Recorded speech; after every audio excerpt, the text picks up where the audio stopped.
We are living in an aggressively fragmented world. It's easy to look around at the siloed political bubbles, the cultural divisions, and the endless noise, and feel like Humpty Dumpty has shattered into 1,000 pieces. There is a deep, lingering sense that we have lost our way north, that we're completely disconnected from any unifying moral center. This happened because humanity took the concept of the infinite divine and whittled it down to fit our own egos. We turned the Creator into a tribal mascot, a god that conveniently served the political agendas of whatever group was in power. When a society creates a small, exclusive god, it becomes incredibly easy to justify state-sanctioned exclusion and systemic segregation right here on the ground. That shrinking of the divine led to a massive error in how we view reality. We began strictly separating the material world, our everyday objects, our physical bodies, the earth we walk on, from the spiritual world, which we pushed far away into the clouds. We acted as if the sacred and the ordinary were completely isolated from one another. When we pull the divine down to the level of human pettiness, creating a god who only likes certain races or nations, we lose the only mechanism capable of holding us together. This kindergarten framework turns the sacred into a tool for division. By making God as small as our own tribalism, we ensure that a unifying moral center remains impossible to maintain. To fix this global disconnection, we have to look closely at a single, highly misunderstood word that sits at the center of the confusion: Christ. Most people growing up in Western religious traditions are taught that Christ is simply Jesus' last name, but that isn't how the term started. The word actually translates to the Anointed One, a concept that existed long before it was ever attached to a historical figure from Nazareth. The historical text of John's Gospel calls this concept the Word, the organizing blueprint for all reality. This means the Christ concept isn't limited to a 33-year human lifespan. It is the cosmic architecture that has existed since the very first moment time and space exploded into being. When you expand the definition of this single word, the entire framework shifts. You can no longer maintain a competitive us versus them religion.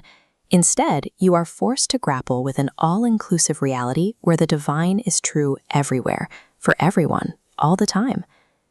We can trace this blueprint back to the macro-scale origin of the universe.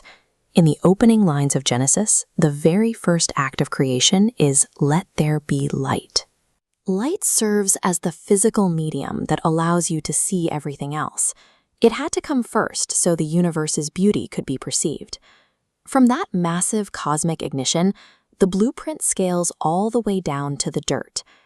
In the Old Testament, a man named Jacob falls asleep on a rock, the most rudimentary, unremarkable piece of physical matter you can find. When he wakes up, he realizes the divine was present in that exact spot, and he pours oil over the stone to anoint it. In ancient Jewish thinking, calling a rock divine bordered on paganism, but anointing that stone marked the exact moment humanity recognized that a spiritual presence could live inside a dense, ordinary material object. It bridged the gap between heaven and earth. This reveals the core mechanism of how this cosmic architecture works. The Creator loves things by actually becoming them. The divine takes on tangible physicality: flesh, tears, blood, and water. If the organizing force of the universe actively chooses to become physical matter, then the line we draw between the ordinary and the sacred is completely artificial. There is absolutely no boundary between a physical body and the spirit it carries. At this point, you might hit a logical wall. If the divine has physically become the material world, does that mean a blade of grass is literally God? Is a washing machine God? Equating an object directly with the Creator is pantheism. Tradition rejects this framing. The correct model is panentheism. The divine is infused within all things. The object carries a sacred DNA. The Creator reveals itself through physical form, without erasing it.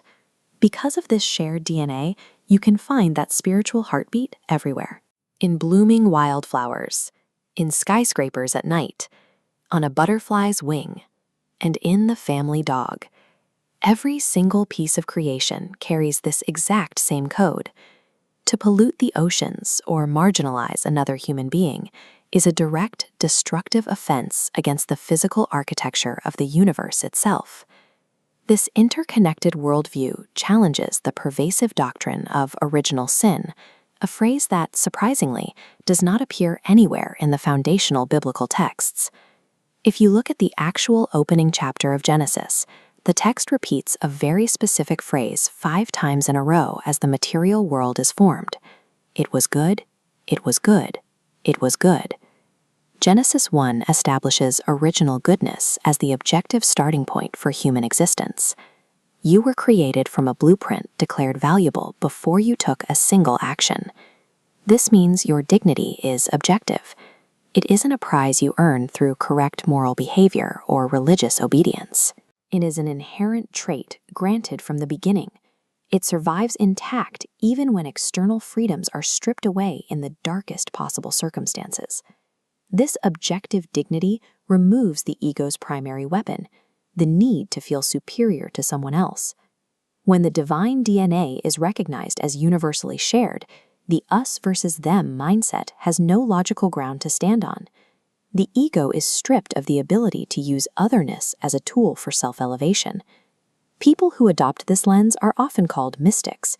A mystic isn't someone with magical powers. It is simply someone who has made the cognitive shift to see the world in complete wholes, rather than fragmented opposing parts. Applying this lens grants a profound level of spiritual freedom. It frees you from your own ego and your desperate need to control the narrative. You develop the capacity to find the divine even in your enemies, achieving a liberation that physical imprisonment cannot touch. Love and grace behave exactly like water. They don't fight their way to the highest, most powerful peak.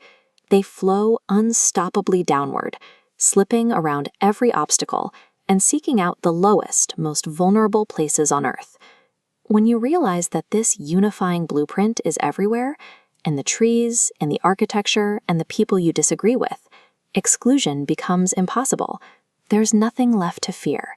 You are finally, permanently, at home in the universe.